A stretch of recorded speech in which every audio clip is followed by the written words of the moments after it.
Assalamu alaikum dear student, I am your instructor Salman Amin Malik for the course Linear Algebra, and today we are having the 15th lecture of Linear Algebra. In the previous lecture, which was the 14th lecture of Linear Algebra, we have learned very important concepts corresponding to the dimension and rank of a given matrix. In fact, हमने ये सीखा था कि given subspace है या given space है, RN space है, उसकी डायमेंशन जो है वो बेसिस में जितने वेक्टर्स होते हैं that is known as the dimension of the space और subspace whatever it is.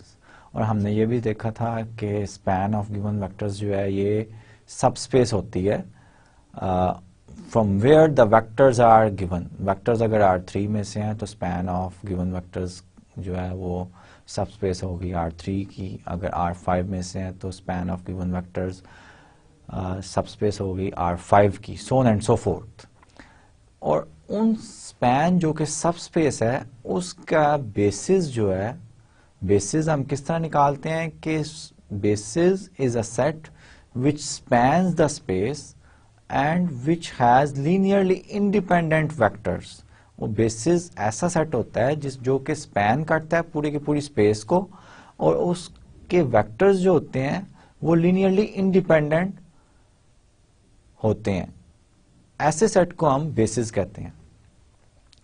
ठीक है, हमने ये भी सीखा था, हमने स्पेसेस डिफाइन की थी correspond to a given matrix, null space और column space. In fact column space की डायमेंशन जो होती है, कॉलम स्पेस की बेसिस में जितने एलिमेंट होते हैं उसको हम डायमेंशन ऑफ कॉलम स्पेस कहते हैं और उसका हमने एक नाम रखा था rank of a given matrix.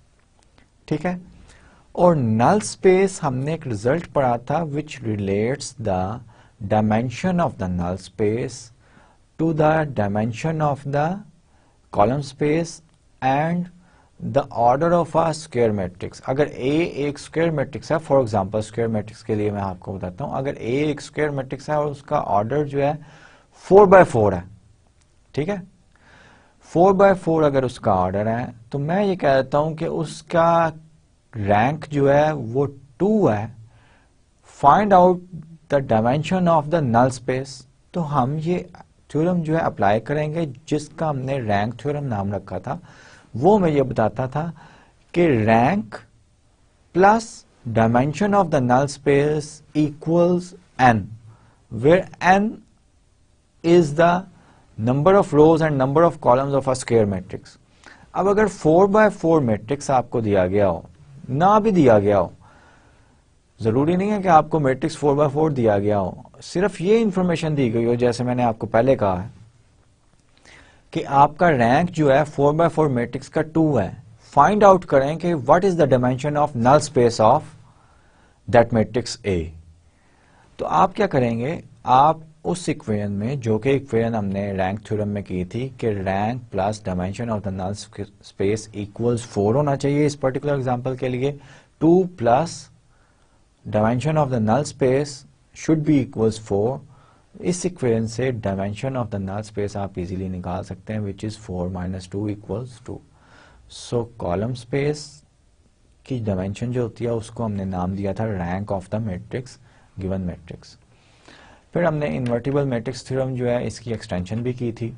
Invertible matrix theorem की एक्सटेंशन 4 डिफरेंट स्टेटमेंट्स हमने ऐड की थी लास्ट 12 स्टेटमेंट्स में इन्वर्टिबल मैट्रिक्स थ्योरम की. और at the end I have given some practice problem to you कि आप वो प्रैक्टिस प्रॉब्लम्स जो हैं वो सॉल्व करेंगे. आज के लेक्चर में हमने किसी एक मैट्रिक्स का what we call a determinant, ये जो है ये स्टडी करना. So as usual I will start my lecture by solving some of the practice problems. तो प्रैक्टिस प्रॉब्लम्स सबसे पहले जो है उनको सॉल्व करने की कोशिश करते हैं. आई होप कि आपने कर तो लिए होंगे लेकिन फिर भी. So today we are having the 15th lecture of linear algebra. And the practice problem which I choose is question find bases for column space of A and null space of A and then state the dimensions of these spaces. Bases तो हमने पिछले lecture में भी सीखी थी और उससे पिछले लेक्चर में भी सीखी थी, how to determine the basis. Dimensions जो है वो लास्ट लेक्चर 14th लेक्चर में सीखी थी. इनफैक्ट बेसिस हम फाइंड आउट करेंगे B1, लेट्स से इसमें एलिमेंट्स डालेंगे वेक्टर्स, इसमें जितने एलिमेंट्स होंगे नल स्पेस के उसको हम कहेंगे कि ये जो है नल स्पेस की डायमेंशन है। और हमें पता है कि कॉलम स्पेस की डायमेंशन जो होती है dimension of the column space of A, इसी का हमने रैंक नाम दिया गया है, रैंक दिया हुआ है नाम। और नल स्पेस की डायमेंशन जो है ये हमने निकालनी है for this matrix. Null space के लिए आपको पता है कि हम Ax इक्वल्स 0 होमोजीनियस सिस्टम जो है इसको सॉल्व करते हैं और उसके सोल्यूशन को पैरामीट्रिक फॉर्म में लिखते हैं। और dimension of the column space में आपको पता है कि मैट्रिक्स को एचेलॉन फॉर्म में कन्वर्ट करते हैं और पिवट कॉलम्स के कॉरस्पॉन्ड कॉलम्स जो हैं वो बेसिस B में लिख लेते हैं। तो B2 will be the basis of column space, और इसमें भी हमने डिसाइड करना है कि कौन कौन से कॉलम्स आते हैं। लेट्स से इसके columns V1, V2, V3, V4 and V5। इसको मैंने लेबल कर दिया कि V1 फर्स्ट कॉलम है, V2 second, V3 third, so on and so fourth. अब इसको मैं एचेलॉन फॉर्म में कन्वर्ट करने की कोशिश करूंगा, तो मुझे रो ऑपरेशन क्या करने पड़ेंगे, आप सबको पता है, you will be an expert now. 2 times add करना पड़ेगा, -2, -1, 5 and 4 as it is. 2 times add करेंगे तो यहाँ पे -5 बन जाएगा, 2 टाइम्स ऐड करेंगे तो यहाँ पे -1 बनेगा, 2 टाइम्स ऐड करेंगे ये 15, 2 टाइम्स ऐड करेंगे तो ये बन जाएगा 14। फर्स्ट ऑपरेशन में आपने 2 टाइम्स सब्ट्रैक्ट करना था because we have to make this as 0, sorry we have to do this row operation which is R2 -2 times R1। So subtract करने से हमारे पास ये वैल्यूज जो हैं ये डिफरेंट आएंगी। ये वैल्यूज हमारे पास क्या आएंगी, मैं यहाँ पे दोबारा से लिख देता हूँ इस मैट्रिक्स को जिसको हमने एचेलॉन फॉर्म में कन्वर्ट करना है। 1, -2, -1, 5 and 4, and here we will have 0, 0 and 0.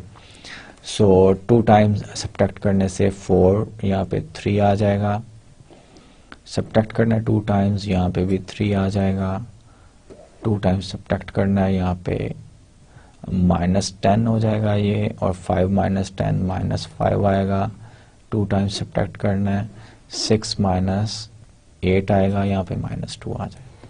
ठीक है, अब यहाँ पे इस रो में थर्ड रो में R3 + 2 टाइम्स R1 हमने करना है, that will make it 0। 2 times add करना है, here we will have -4, here we will have 2 times add करने से -4, and here we will have 2 times add करने से 11, and here we have 2 times add करने से 2। ठीक है, 3 टाइम्स सब्ट्रैक्ट करने से हमारे पास ये क्या बनेगा, that will be 1 minus subtract +6, यहाँ पे 7 आ जाएगा।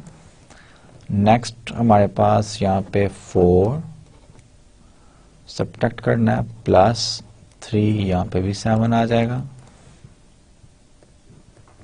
नेक्स्ट 1 -15, यहाँ पे -14 आ जाएगा, -14, एंड यहाँ पे हमारे पास 5 -3 टाइम्स सब्ट्रैक्ट करना है 12, -7 आ जाएगा।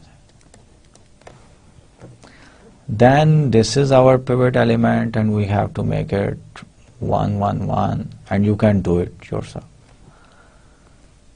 Let's do it. 1 0 0 0 -2 -1 5 4, and this will be let's say before doing this one we will do -5 -2 -4, -4, 11 and 2. Divide this one by 7. Now interchange, this is equivalent to this. Interchange the second and the fourth row. 5, 4, 0, 3, 2, -5, -2. Interchange करना था. Here it should be 1, here 1, -2, here it should be -2, and here it should be -1, and then 0, -4 as it is, -4, and here we have 11, 2 and 0, 3, 3, -5, -2. Then we will do the row operation to make these elements 0.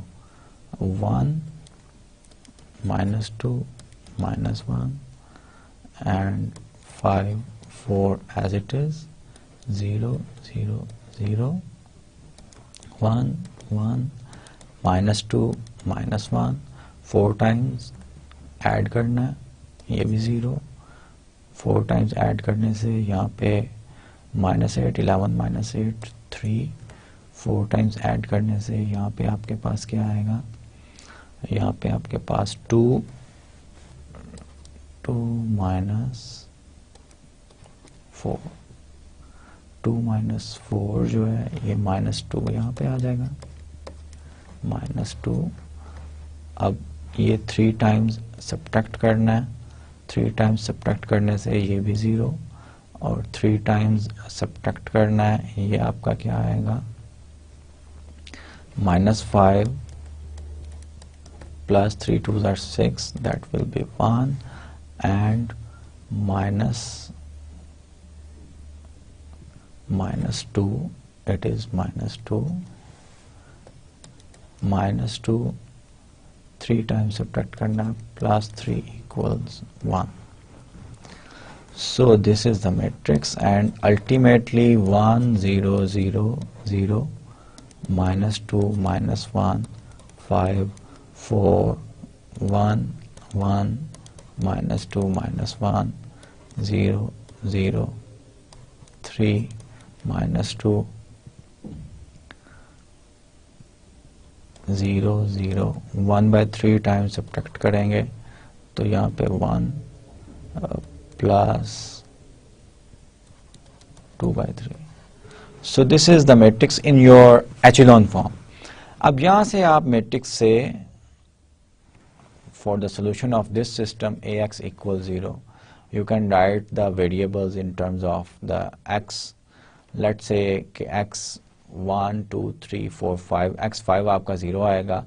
आपके कुछ free variables आएंगे. Free variables के correspond जो vectors उसकी parametric form आप लिखेंगे, और vectors जो आपके आएंगे पैरामीट्रिक फॉर्म के फ्री वेरिएबल्स के साथ जो वेक्टर्स आएंगे उन वेक्टर्स को बेसिस आप इसमें डाल देंगे. That will be your basis for this space. और जितने वेक्टर्स फ्री वेरिएबल्स आएंगे उतनी आपकी डायमेंशन होगी नल स्पेस की.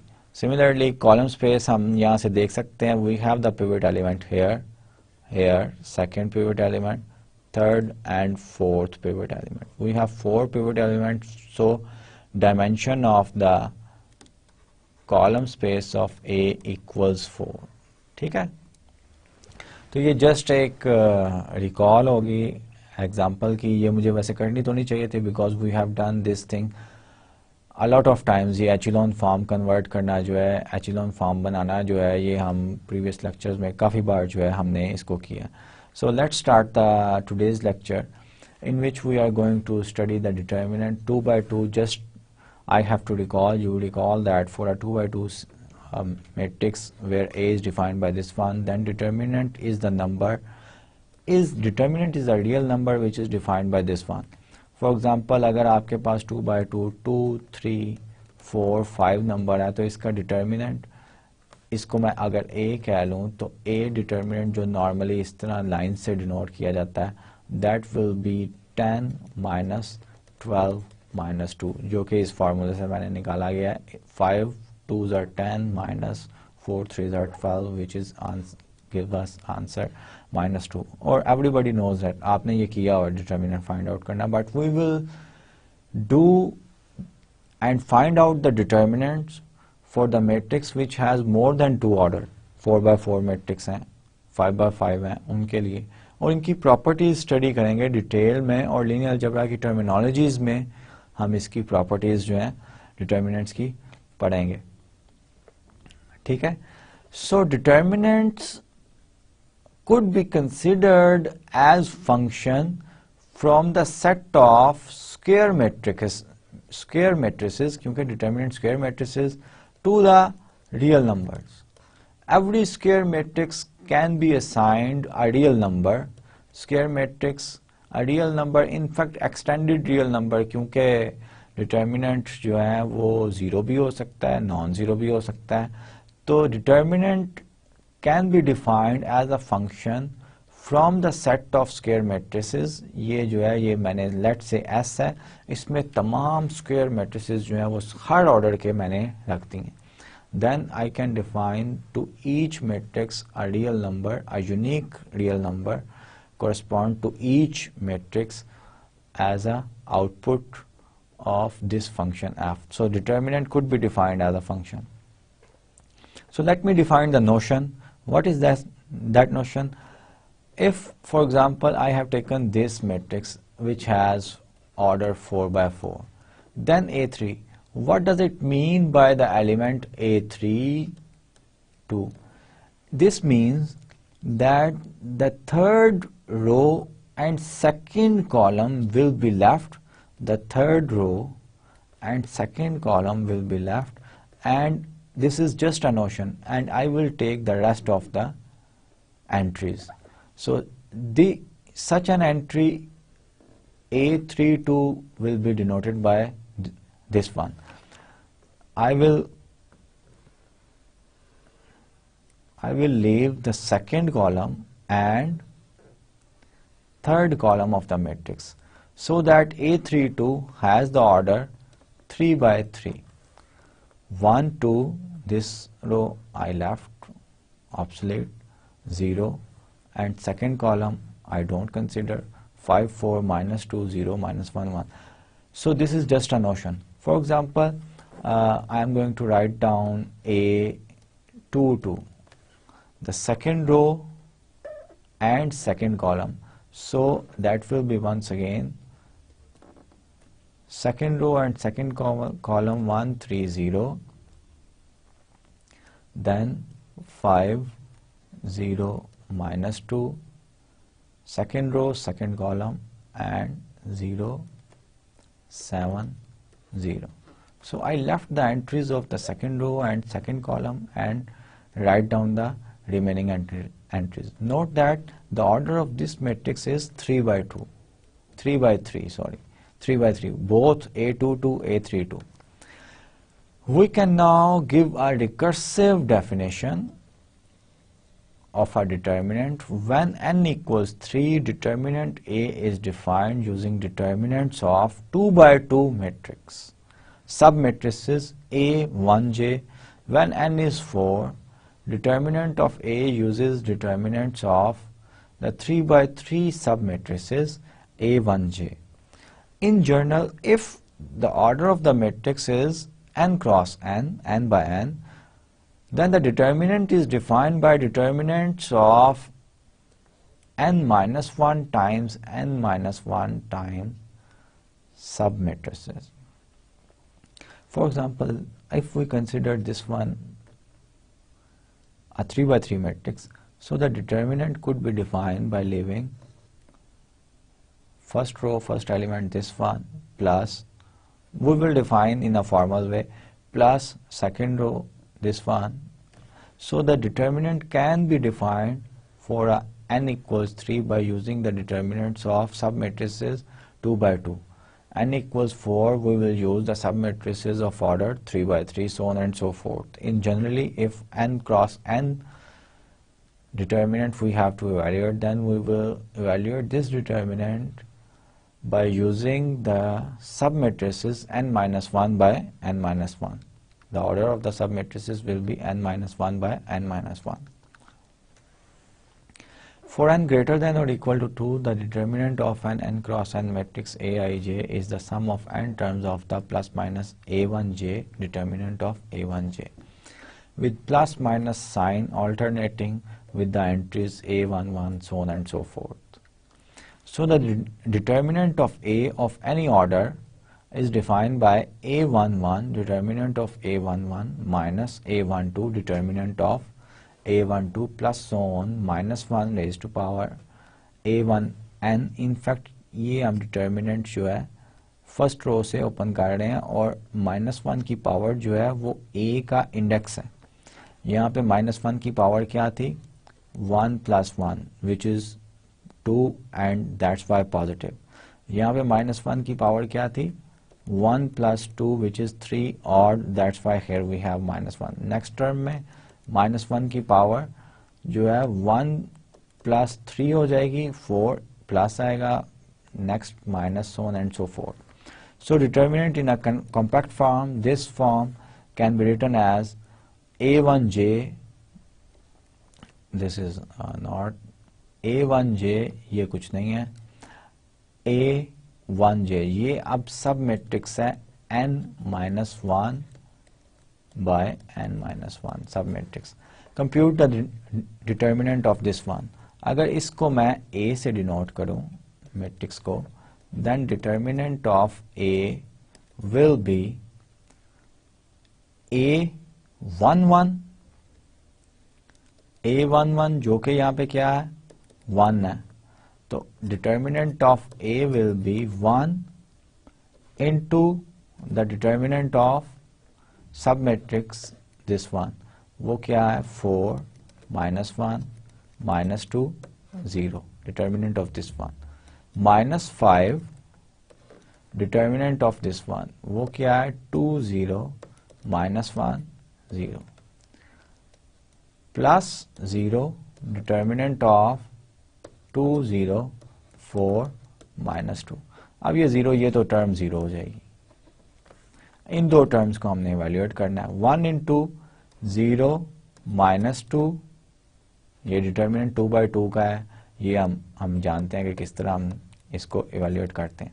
minus 5 0 minus 0, so minus 2 is the determinant of this one, and we have evaluated this determinant by using this notion. We defined another notion. In fact, the cofactor given a matrix Aij of order n cross n, then ith cofactor of A is the number Cij given by this formula minus 1 raised to power I plus j. In fact, ये मैंने आपको पिछली slide में बता दिया है. जब मैं पिछली स्लाइड में यहाँ पे ये बता रहा था कि ये in fact minus 1 raise to power 1 plus 1 होता है. तो a11 minus 1 1 plus 1 determinant of this one सब मैट्रिक्स, ये क्या है कोफैक्टर है. यही देखें, ये कोफैक्टर डिफाइन कर दिया. So in the previous example the determinant of a can be written as this one, a11 into c11, c11 is defined by here. और ये आप देखेंगे कि प्लस माइनस साइन जैसे मैंने पहले आपको एक्सप्लेन किया, इसी तरह ये प्लस माइनस साइन जो है आ सकते हैं. This formula is called a cofactor expansion across the first row of A. ये एक्सपेंशन ऑफ द डिटर्मिनेंट है across the first row of A, क्योंकि a11 a12 a1n अब किसी भी रो या किसी भी कॉलम के अक्रॉस एक्सपेंड किया जा सकता है डिटर्मिनेंट. डिटर्मिनेंट जरूरी नहीं है कि आप फर्स्ट रो से ही एक्सपेंड करेंगे. थ्योरम द डिटर्मिनेंट, यही रिजल्ट ये कह रहा है. The determinant of an n cross n matrix A can be computed by a cofactor expansion across any row or down any column. यही मैंने आपको बताया. The expansion across the ith row using the cofactor is this one. ith row के correspond ये होगा. अब Ci1 जो है cofactor जो है वो हम यहाँ से निकाला करेंगे. The cofactor expansion down the jth column is given by this one. So all we need to compute the cofactors. Compute the determinant of this one. अब इसका डिटर्मिनेंट जो है वो सेम रहेगा whether you expand by first row, first column, second column, third column से expand करें, so on and so forth. Suppose मैं इसको एक्सपैंड करता हूं, determinant if this is my matrix A and I am going to find out determinant of A by using the, let's say, third row. Third row का A 3 1 है और C 3 1 plus A 3 2 C 3 2 C 3 1 C 3 2 जो है ये cofactors हैं, A 3 3 और C 3 3। अब A 3 1 जो है वो 0 है, कोफैक्टर क्या होता है -1 raise to power 3 plus 1 into determinant of A 3 1। अब ये 0 जिससे भी मल्टीप्लाई होगा 0 ही आएगा answer. So I don't care if I have, अगर यहाँ पे नॉन जीरो होता फिर मुझे ये डिटर्मिनेंट ऑफ A 3 1 ये सब मैट्रिक्स जो है A 3 1 ये निकालना पड़ता, and A 3 1 in that case would be 5 4 0 -1 ये होता है, और इसका डिटर्मिनेंट मैं इजीली निकाल सकता हूं। अब A 3 2 क्या है, प्लस -2 है, और C 3 2 ये कैलकुलेट करना पड़ेगा मुझे। C 3 -1 कोफैक्टर का फॉर्मूला रिकॉल करें, कोफैक्टर का CIJ कोफैक्टर होता है -1 I plus J and determinant of AIJ। AIJ जो है ये हमने सब मैट्रिक्स डिफाइन किया हुआ है। अब determinant -1 raise to power 3 plus 2 and determinant of A 3 2। अब A 3 2 जो है ये क्या है कि थर्ड रो और सेकंड कॉलम मैंने छोड़ के डिटर्मिनेंट बनाना है, ये 1 2 0 -1 बनता है, प्लस A 3 3 0 है तो इसके साथ कोफैक्टर -1 3 प्लस 3 और डिटर्मिनेंट ऑफ A 3 3। अब मेरा A 3 3 जो है वो क्या बन रहा है, थर्ड रो और थर्ड कॉलम मैंने डिलीट करने हैं, 1 2 5 4, और ये आपने पहले किया हुआ है इस तरह का, तो ये 0 हो जाएगा और ये क्या बनेगा -2 into -1 determinant of 1 2 0 -1 plus 0, and this will give me 2 plus 2 into -1 minus 0 -2. So -2 is the determinant of A, which is of course not equal to 0, and the matrix A has the inverse, invertible होगा ये matrix जो है। अब ये मैंने third जो है रो से एक्सपैंड किया था, आप थर्ड कॉलम से भी कर सकते हैं। For example I will just write down the formula and you will do it yourself.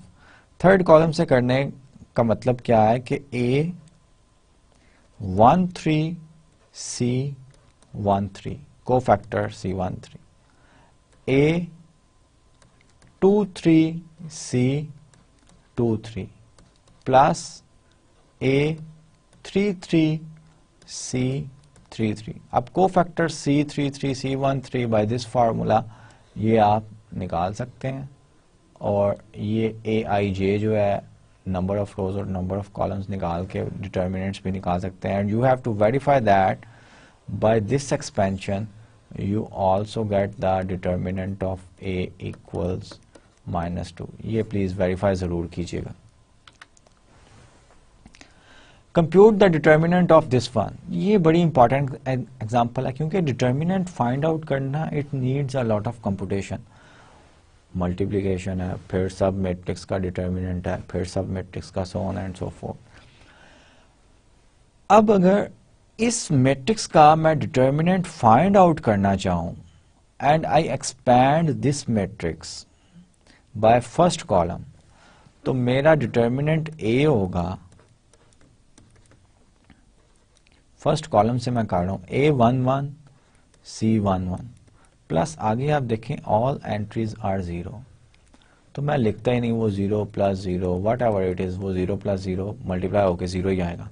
तो A 1 1 C 1 1 C 1 1 मेरा क्या होगा, -1 raised to power 1 plus 1 determinant of A11।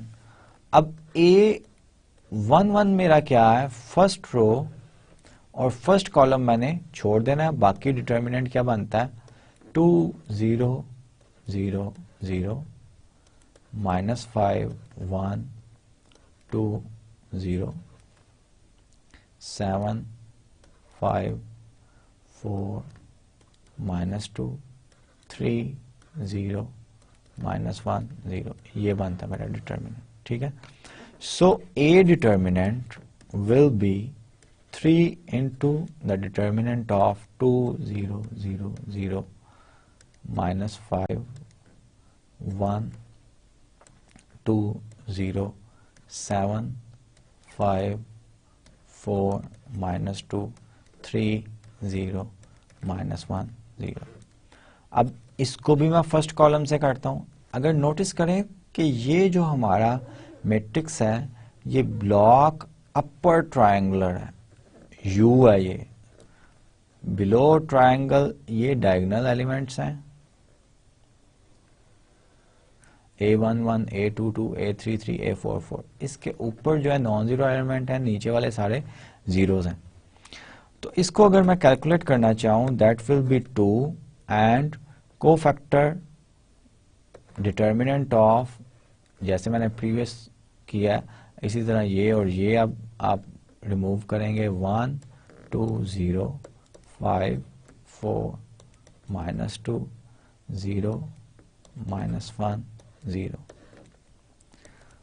अब इसको फर्दर अगर आप करें दैट विल बी, अगर मैं इसको एक्सपैंड करूं इस रो से तो ये मेरा 3/3 डिटर्मिनेंट बन गया, डिटर्मिनेंट ऑफ 3/3। तो इसको अगर मैं थर्ड कॉलम से करूं 0 इंटू कोफैक्टर, अब मैं डायरेक्ट लिख रहा हूं 2 0 4 -2 -1 इंटू ये ऑर्डर था यहाँ पे -1, ये इसकी पोजीशन क्या है A23, सो -1 तो ये आ रहा है, तो -1 कोफैक्टर की तरफ से भी आएगा, मल्टीप्लाई हो रहा होगा इसके, और इसका सेकेंड रो और ये लेना पड़ेगा मुझे 1 0 एंड 5 -2 ये आएगा। ठीक है, और नेक्स्ट टर्म भी 0 है, वो मैं डिटर्मिनेंट लिख ही नहीं रहा, तो A determinant will B 3 into 2 into -1 into -1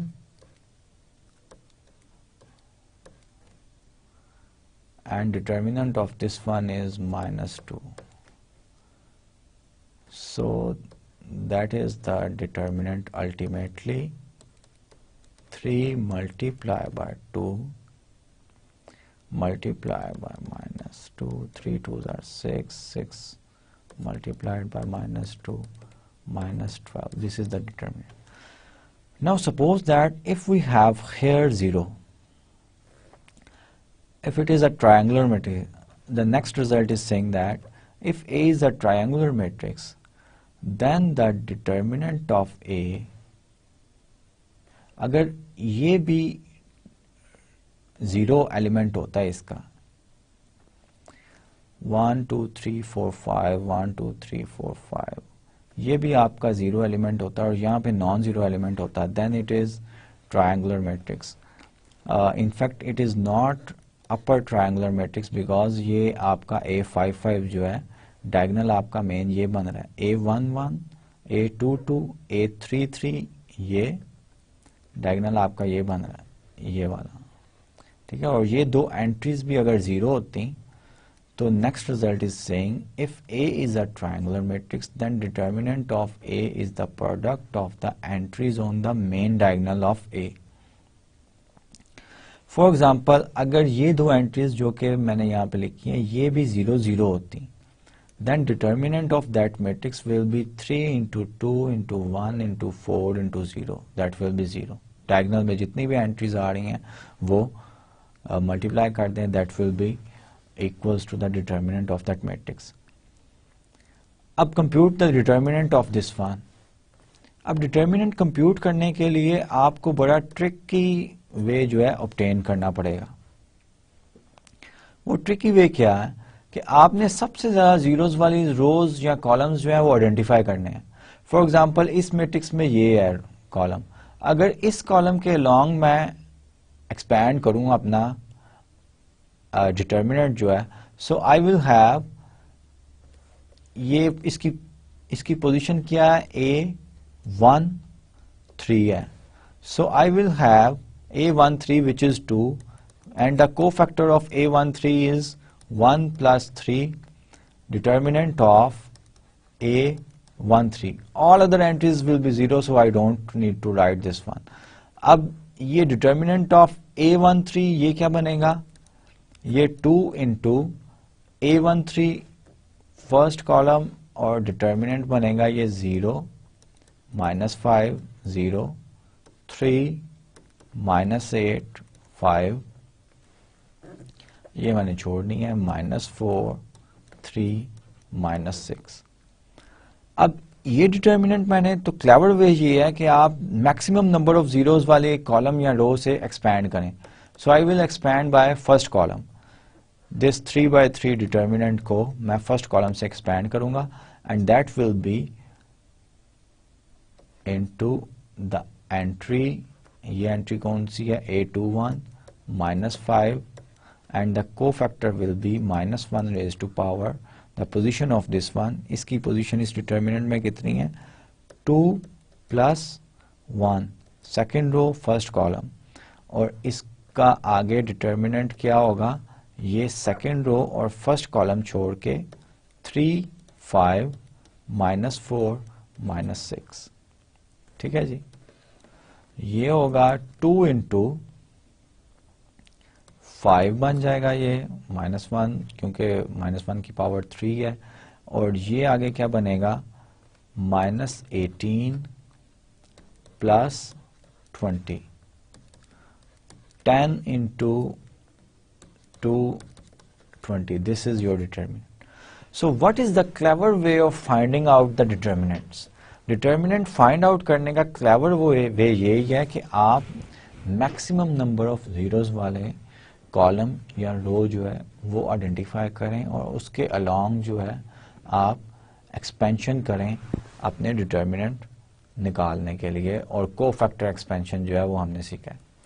अब ये कुछ एग्जांपल्स मैंने लिए हैं, इनके डिटर्मिनेंट जो है वो निकालते हैं और ऑब्जर्व करते हैं कि what are the properties of these elementary matrices. Remember that elementary matrices are those matrices which are obtained from the identity matrix by doing one elementary row operation. One elementary row operation क्या था, जैसे ये elementary matrix जो है ये I3 से लिया गया है। I3 क्या है, 1 0 0 0 1 0 0 0 1, और E1 फर्स्ट रो को R1 को K से मल्टीप्लाई किया गया।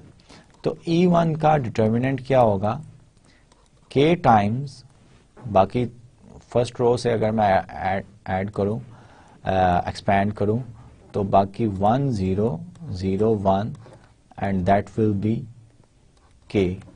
अब आइडेंटिटी का जो है ये E1 इस तरह बनाया गया है by this row operation, K से मल्टीप्लाई करें रो 1 को। I3 का डिटर्मिनेंट जो है ये क्या होता है, ये 1 होता है, यू कैन इजीली चेक। तो E1 को सिंपल एक रो से को K से मल्टीप्लाई किया गया है, तो determinant of E1 in fact equals K times determinant of I3। ये ऑब्जर्वेशन हमने की। अब E2 ऑब्टेन किया गया, E2 is obtained by doing the row operation, interchange row operation, R1 interchange with R2, interchange ही किया गया है ना, R1 नीचे आ गई, R2 ऊपर चली गई। तो डिटर्मिनेंट ऑफ E2 अगर हम इवेल्युएट करें and if we expand by the second first row, पहला तो 0 हो गया, दूसरा प्लस -1 रेज टू पावर क्या आएगी, 1 प्लस 2 और को फैक्टर क्या आएगा 1 0 0 1, ये -1 आ गया। इसका मतलब ये हुआ कि E2 जो हमने इंटरचेंज रो करके किया था उसका determinant of E2 in fact equals minus times determinant of I3, और ऑपरेशन कौन सा, रो ऑपरेशन कौन सा किया गया था, इंटरचेंज किया गया था। ठीक है। थर्ड E3 जो है, E3 is obtained by the row operation on I3 that R3 plus K times R1। अब E3 का जो है वो भी डिटर्मिनेंट निकाल लेते हैं। E3 का डिटर्मिनेंट जो है अगर फर्स्ट रो से मैं करूं that will be 1 into 1 0 0 1 that is 1। इसका मतलब है E3 का determinant is the same as determinant of I3। अब ये एलिमेंट्री रो ऑपरेशंस थे तीनों एलिमेंट्री रो ऑपरेशंस को आइडेंटिटी मैट्रिक्स पे करके हमने एलिमेंट्री मैट्रिसेस निकाले और नोटिस किया कि determinant of E1 if we multiply any row or any column by a scalar, then determinant also scales by that scalar k. If we interchange any two rows of the identity matrix, then the determinant is the same but with the negative sign as in here. If we do a row operation such that adding a multiple of one row to the other row, then there is no change in the determinant. The value of the determinant remains the same. So the elementary row operations जो हम करते थे उसके correspond हमने identify किया है कि determinant पे क्या इफेक्ट आता है। नेक्स्ट रिजल्ट जो है यही हमारा जो अभी हमने ऑब्जर्व किया है एलिमेंट्री मैट्रिसेस पे के डिटर्मिनेंट जो एलिमेंट्री रो ऑपरेशन करने से जो इफेक्ट आया डिटर्मिनेंट की वैल्यूज पे, वो ही नेक्स्ट रिजल्ट जो है एक्सप्लेन कर रहा है। Let A be a square matrix if a multiple of one row of A is added to another row to produce a matrix B, then determinant of B equals determinant of A। ये third case elementary third जो है कि हमने row operation क्या किया था R3 plus K times R1 E3 obtain किया था, लेकिन E3 का डिटर्मिनेंट जो है I के ओरिजिनल मैट्रिक्स जिस पे रो ऑपरेशन किया गया था उसके इक्वल ही आया। So if a multiple of one row of A is added to another row to produce a matrix B, then the determinant of B equals determinant of A. There is no change in determinant. If two rows of A are interchanged to produce B, then determinant of B equals minus times of determinant of A. Minus times होगा, और ये correspond पिछली slides के क्या था E2 का determinant. देखें E2 का डिटर्मिनेंट I2 में हमने सिर्फ इंटरचेंज किया था R1 और R2 को, तो माइनस टाइम्स आ गए। Third step, if one row of A is multiplied by K to produce B, then determinant of B equals K times the determinant of A, और ये भी हमने पिछली स्लाइड्स में देखा।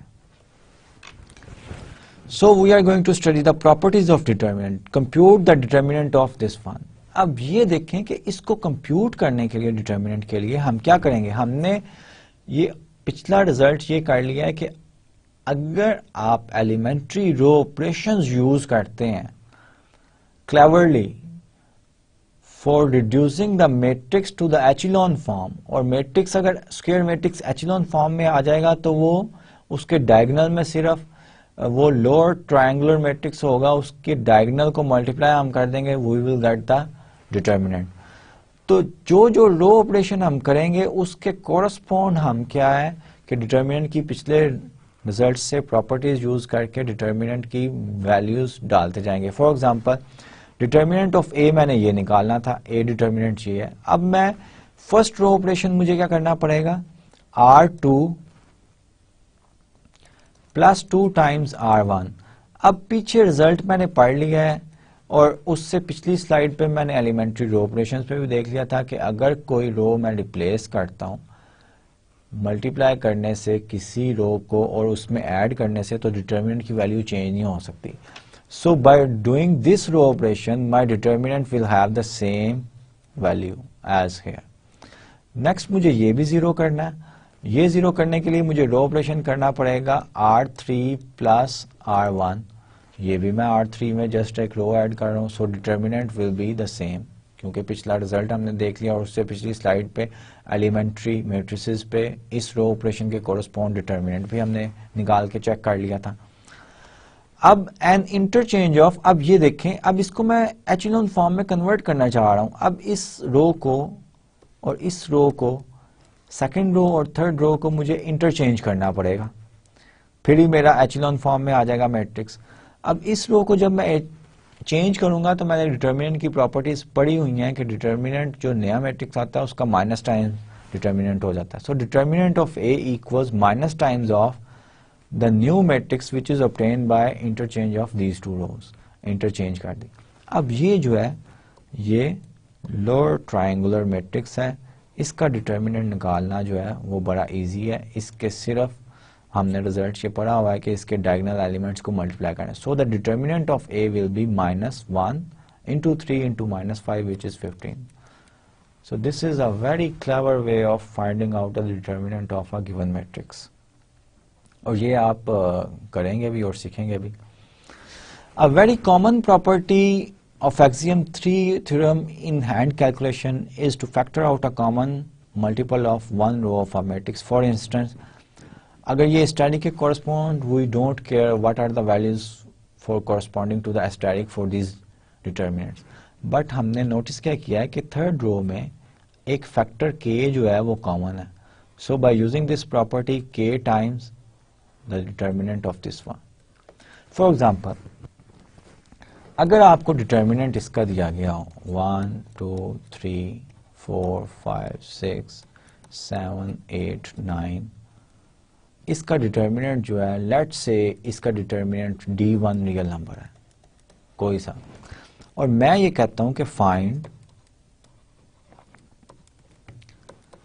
The determinant of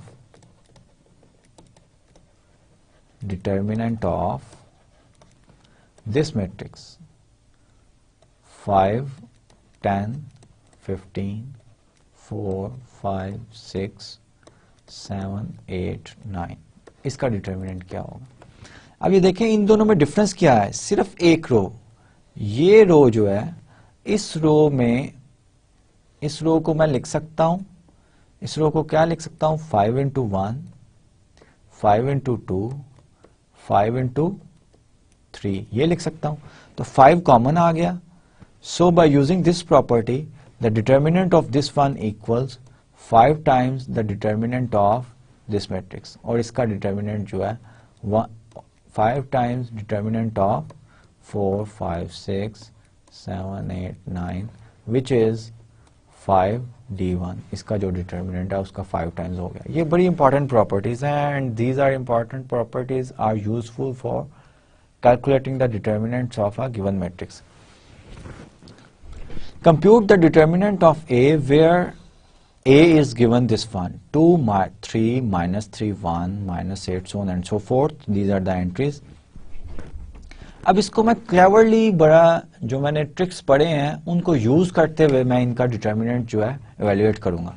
so first of all I can see that row 1 में मेरा जो तमाम एंट्रीज जो हैं वो मल्टीपल हैं 2 की. So I can determinant of A equals 2 times the determinant of 1 -4 3 and 4. In fact row 1 से मैंने 2 कॉमन ले लिया. अब मैंने पढ़ा हुआ है कि अगर मैं इसको जीरो कर दूं, इसको जीरो कर दूं, इसको जीरो कर दूं, रो ऑपरेशन मुझे क्या करने पड़ेंगे, R2 -3 times R1 R3 +3 times R1 and R4 -R1. ये रो ऑपरेशन करूं तो मैंने ये पिछला रिजल्ट पढ़ा है कि मेरा determinant, the value of the determinant remains the same. So I will do these row operation. ये 0 0 0 मेरे बन गए and my matrix becomes this one. अब इसके बाद क्या है कि इसके बाद ये मैं देखा कि यहाँ से मेरा 2 कॉमन भी आ सकता है, लेकिन मैं इसको एचेलॉन फॉर्म में ही कन्वर्ट करूंगा. I will do the row operation on this matrix R3 plus 4 times R2. That will make this 0. मेरा ये 0 बन गया and matrix will take this form.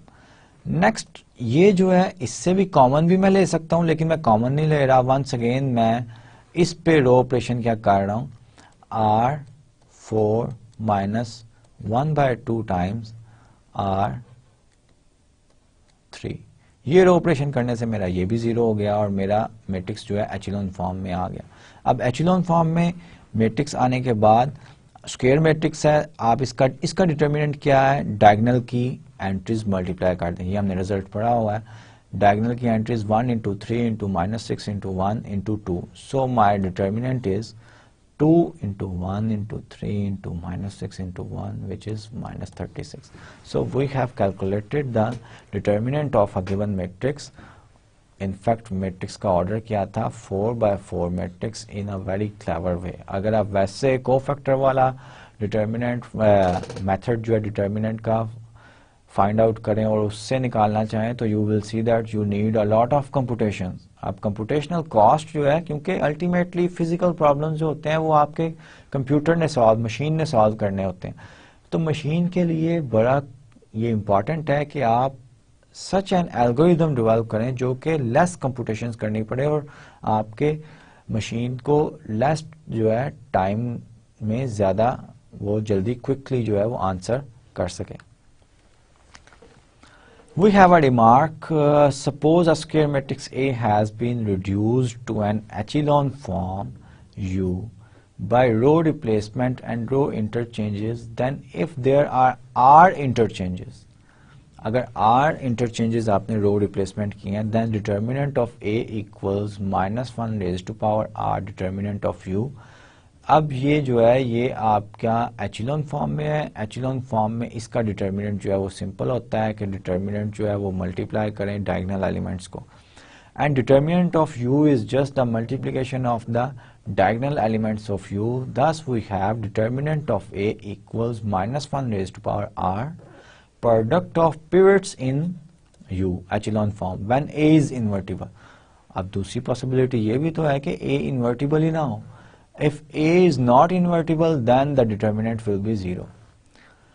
So we have a result which states that a square matrix A is invertible if and only if determinant of A is not equal to 0. ये result जो है ये आपको in fact पहले पता था कि एक square matrix जो है वो invertible होता है if and only if determinant of A is not equal to 0. In fact आप 2/2 matrices के लिए ये यूज करते हैं और आप ये फार्मूला यूज करते थे डिटर्मिनेंट ऑफ ए. अगर determinant of A into adjoint of A, adjoint of A किस तरह निकालते हैं it's another story.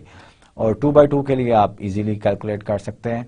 Determinant of ए से डिवाइड करते थे. अब अगर डिटर्मिनेंट ऑफ ए 0 हो जाए 1/0, ये तो इन्फिनिटी होती है, not defined. Infinity is not a number, ये नंबर नहीं है, ये nobody knows infinity. So we say that the A is not invertible. In other words, A is singular matrix. Compute determinant of A where A is this one. A ये है. अब इसको भी हम cleverly यूज करेंगे क्योंकि 4/4 matrix है, ये काफी मुश्किल है. अगर इसको आप कोफैक्टर मेथड से या किसी और टेक्निक से यूज करें, एडजॉइंट वाली टेक्निक से करें, तो you need a lot of computation. तो हम क्या करेंगे, हम add 2 times row 1 to row 3 to obtain this matrix. इसको 0 मैंने किया, ठीक है. इसको 0 करने के बाद मैंने ये ऑब्जर्व किया कि मेरे इस डिटर्मिनेंट के 2 रोज जो है मैट्रिक्स की 2 रोज आइडेंटिकल आ गई. अब 2 रोज आइडेंटिकल अगर आ जाएं तो लास्ट लेक्चर के सम प्रैक्टिस प्रॉब्लम्स में आप ऑब्जर्व करें कि 2 रोज अगर आइडेंटिकल आ जाएं, मैट्रिक्स का ऑर्डर 4/4 है, देन इन्वर्टिबल मैट्रिक्स थ्योरम जो है ये यूज करके हमने कंक्लूड किया था कि A inverse is not invertible. A inverse जो है वो इन्वर्टिबल नहीं है. और अभी प्रीवियसली रिजल्ट हमने किया पिछली स्लाइड में कि A is invertible if and only if determinant of A is not equal to 0. इसका मतलब ये क्या है कि अगर A invertible नहीं होगा तो determinant of A should be 0. अब दो आइडेंटिकल रोज आ रही हैं आपके पास. By inverse matrix theorem, we can conclude that A inverse is not invertible. In fact, किस तरह ये हम conclude करते हैं कि invertible matrix theorem में एक statement ये थी A inverse is invertible, and एक और statement ये थी कि A has n pivot position in echelon form. अब अगर टू रोज आइडेंटिकल आ जाएं तो n पिवट पोजीशंस नहीं हो सकते. ये मैंने लास्ट लेक्चर में एक्सप्लेन किया हुआ है. n-1 ज्यादा से ज्यादा n-1 पिवट पोजीशंस हो सकते हैं. So this matrix A can have at most 3 pivot position. Hence one statement is false. A does not have 4 pivot positions. Hence all the statements in the invertible matrix theorem are false. And one of the statement was that A inverse is invertible. So उसकी false statement क्या है? A inverse is not invertible. So by using inverse matrix theorem or invertible matrix theorem, we conclude that A inverse is not invertible. Invertible नहीं है ये. और इस result को use करके और पिछला थ्योरम मैं यूज करूं which states that A is invertible if and only if determinant of A is non-zero, I can conclude that since A is not invertible, which means that determinant of A equals 0. So I don't need anything. I just use cleverly my previous results which I know, and I conclude that without any computation that determinant of A equals 0. Just one computation मुझे करनी पड़ी है.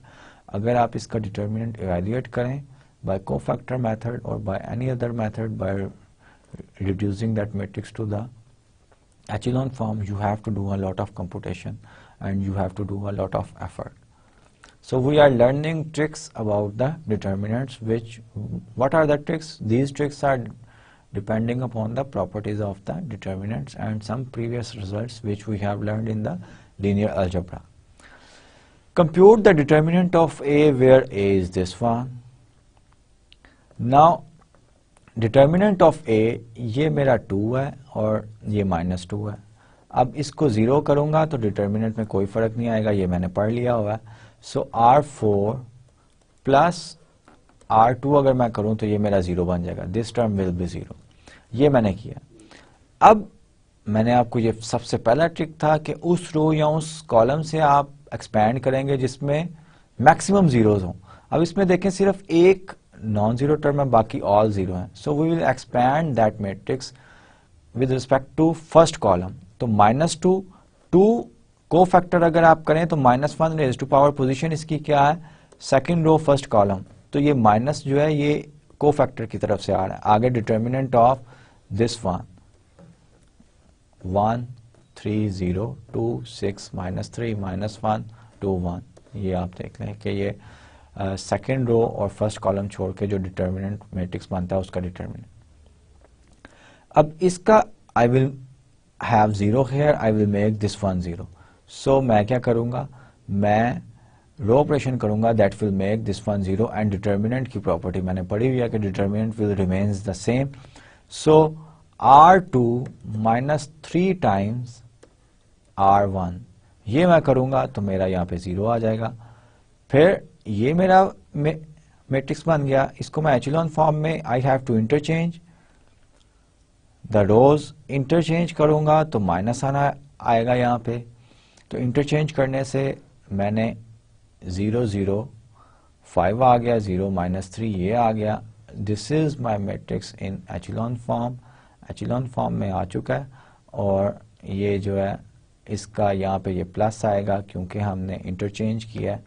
यहाँ पे ये plus होगा interchange करने से. ये एक मिस्टेक थी जो कि मैंने रिमूव करवा दिया यहाँ पे ही, क्योंकि रोज इंटरचेंज हमने पढ़ा हुआ है कि whenever we will interchange the row, the determinant of the new matrix will be the minus times the determinant of the old matrix.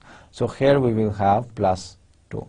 because we have interchange. What is the difference between these two matrices? That we are just we have interchanged the rows.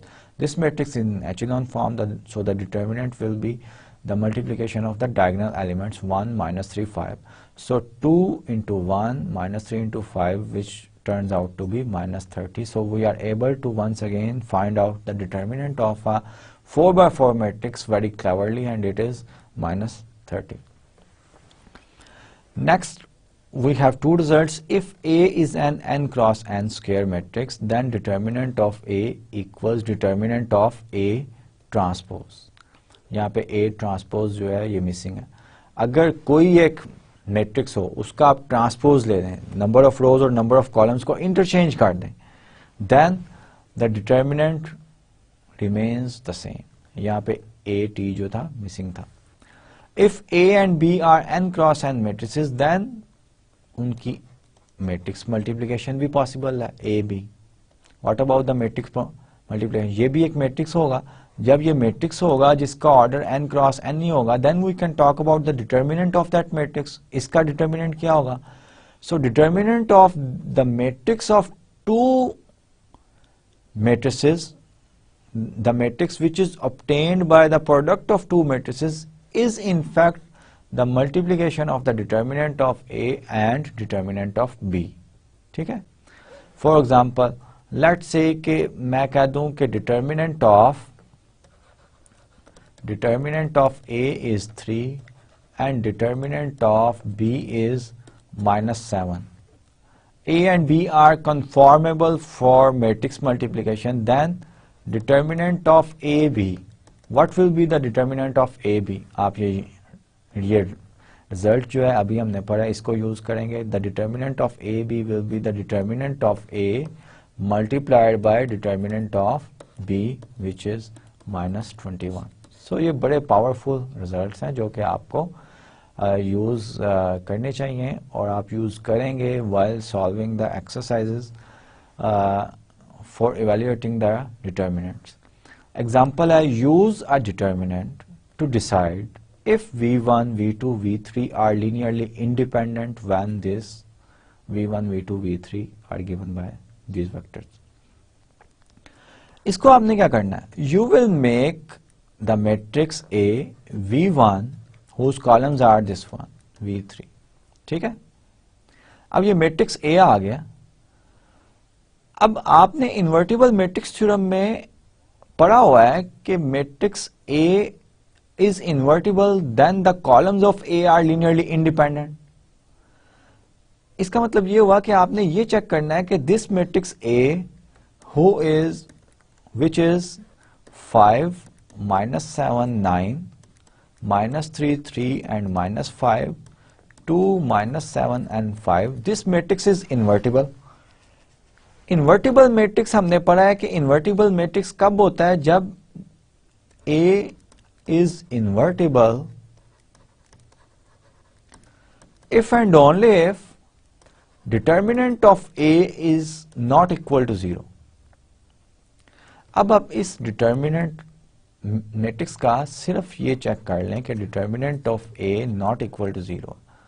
अगर determinant of A not equal to 0 है, then by invertible matrix theorem, columns of A are linearly independent.